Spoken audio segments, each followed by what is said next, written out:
तो चलिए दोस्तों 2025 का पहला वीडियो मेरा ये होने वाला है और बात करें भाई साहब तो सबसे पहले तो आप सभी को नए वर्ष की ढेर सारी शुभकामनाएं और आपके परिवार को भी और हमारे जितने भी यूट्यूब फैमिली है और जितने भी हमसे जुड़े हुए हैं सबको ढेर सारी शुभकामनाएं नए वर्ष की। और हमेशा आप अच्छे काम करिए और भोलेनाथ से हमारा एक ही कामना रहेगा कि आप सब ऐसे ही काम करते रहिए और अपनी जिंदगी में आगे बढ़ते रहिए।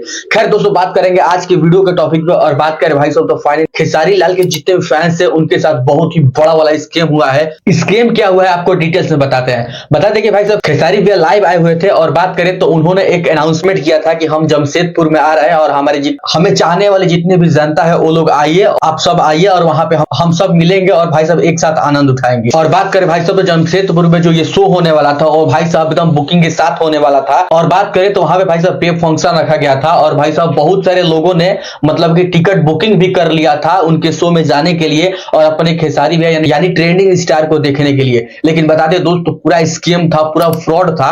और बात करें तो हाँ ये अनाउंसमेंट तो हुआ था और भाई साहब उनके जो ऑर्गेनाइजर है भाई साहब बहुत सारे लोगों से टिकट का पैसा भी वसूल कर लिए हैं। और बात करें तो उनका पहला भाई साहब मतलब टिकट प्राइस था 299 रुपया और बहुत सारे लोगों ने मतलब कि फोन पे, पेटीएम और यूपीआई के जरिए बहुत लोग पेमेंट किया था और बात करें तो टिकट रिसीव किया था। और बता दें कि भाई साहब जब बहुत सारे टिकट कलेक्शन हो गए, पैसा इकट्ठा हो गए तो पता नहीं क्या हुआ। तो ऑर्गेनाइजर ने ये पोस्ट करके बताते हैं कि ये शो को कैंसिल किया जा रहा है और उनका ये कहना है कि फॉरेस्ट डिपार्टमेंट की तरफ से ये इजाजत नहीं मिल पा रही कि इस शो को कराया जाए। तो ठीक है नहीं कराया जाए ये तो समझ में आता ही है, लेकिन भाई साहब अगर आप शो नहीं कराना चाहते हैं तो जिन लोगों का टिकट बुकिंग हुआ है उनका तो भाई साहब पैसा वापस करना पड़ेगा ना। तो भाई साहब पोस्ट करके ये बोलते हैं कि अगर आप टिकट बुकिंग किए हैं तो आइए हमारे ऑफिस पे और पैसा लेकर जाइए। मतलब कि और खेसारी लाल को देखने के लिए बनारस, लखनऊ, पटना से अगर लोग देख रहा है तो 400 किलोमीटर, 500 किलोमीटर, 200 किलोमीटर चल के इनके ऑफिस पे 299 रुपए के लिए जाइए और वहां से पैसा लेके आइए। मतलब यही काम रह गया है।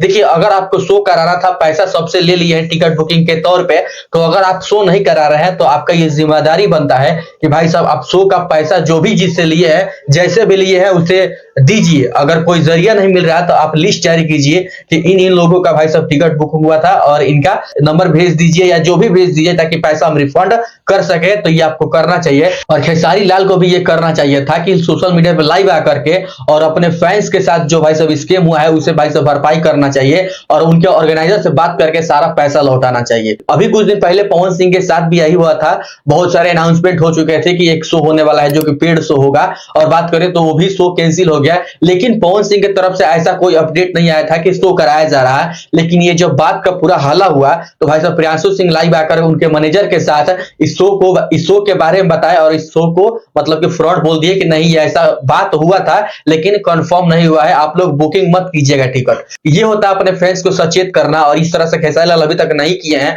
और मुझे लगता है कि सोशल मीडिया पे आकर के खेसारी लाल को कुछ ना कुछ सोशल मीडिया पे आकर के उनको बोलना चाहिए। अब चलिए दोस्त आपको दिखाते हैं साइबर क्राइम यानी एआई का भाई साहब प्रभाव और इतना तगड़ा तरीका से साइबर क्राइम हो रहा है कि लोगों के फोन पे कॉल जा रहा है जो कि फ्रॉड कॉल हो रहा है और बहुत सारा एआई के माध्यम से मतलब कि ऐसा वीडियो पोस्ट हो रहा है, ऐसा वीडियो एडिट करके एआई ने करके पोस्ट कर रहा है कि भाई साहब पूरा बौखला गया है। पहले क्या है आप देखिए, सुनिए जरा और ऐसी कितनी वीडियोस बनाई जा रही है लेकिन ये वीडियोस असली नहीं है, इन्हें डीप फेक एआई की मदद से बनाया गया है। भोजपुरी इंडस्ट्रीज में भी बहुत सारे कलाकारों के साथ ऐसा फोटोज वीडियो आ गया है कि लोग उस पर गलत थॉट्स डाल रहे हैं और एआई इतना खतरनाक हो गया है जो कि साइबर क्राइम से भी ज्यादा भाई साहब खतरनाक हो गया है। और बात करें भाई साहब तो भोजपुरी इंडस्ट्रीज में समर सिंह और भाई साहब खुशबू गाजीपुरी के नाम सुने होंगे जो कि भाई बहन का रिश्ता है। बचपन से ही खुशबू जो है अपने भैया बोलती है अपने समर सिंह को और बात करें तो उनके साथ वीडियो बना करके सोशल मीडिया पे पोस्ट कर दिया गया है। यहाँ तक कि सिंगर खुशी कक्कड़ के साथ भाई साहब वीडियो पोस्ट कर दिया गया है। मतलब ये देखने के बाद इतना दिमाग खराब हो रहा है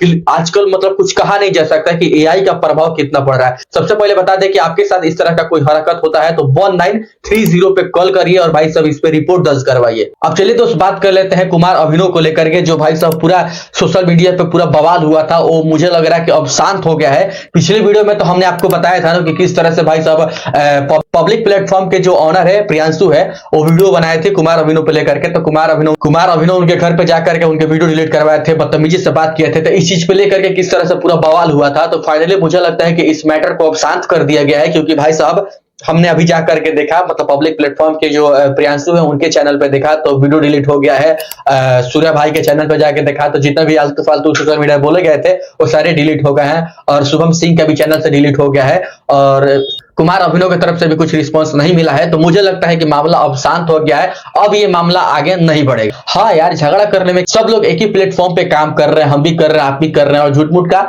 झगड़ा लड़ाई करने से कोई फायदा नहीं है। सब लोग अपने अपने जगह पे काम करिए और मस्त रहिए अपनी जिंदगी में।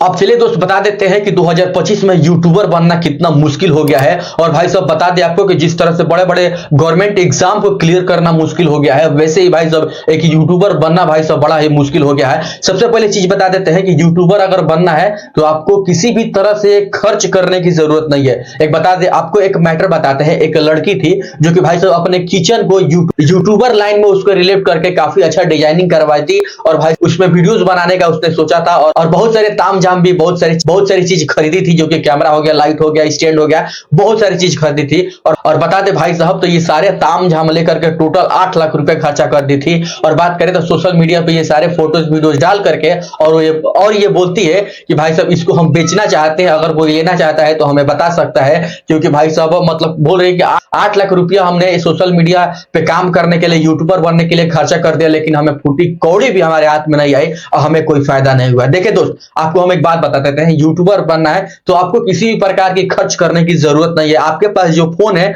उसी फोन से आप यूट्यूबर लाइन में या सोशल मीडिया लाइन में लात रख सकते हैं, कदम रख सकते हैं, जिससे कि आपका दिन प्रतिदिन आपके ऊपर जो कॉन्फिडेंस है वो बढ़ता जाएगा और आगे चल के आप खर्च कर सकते हैं। अगर पहले ही सोच रहे हैं कि अगर यूट्यूबर बनना है तो हमको कम से कम 5 लाख, 6 लाख, 8 लाख, 10 लाख खर्चा करना होगा, तो ऐसा कुछ नहीं है। आप एक छोटा सा फोन लेकर के अपने अगर नीचे से स्टेप बाय स्टेप पढ़ोगे तो एक बड़ा इंसान बनोगे, बड़ा यूट्यूबर बनोगे।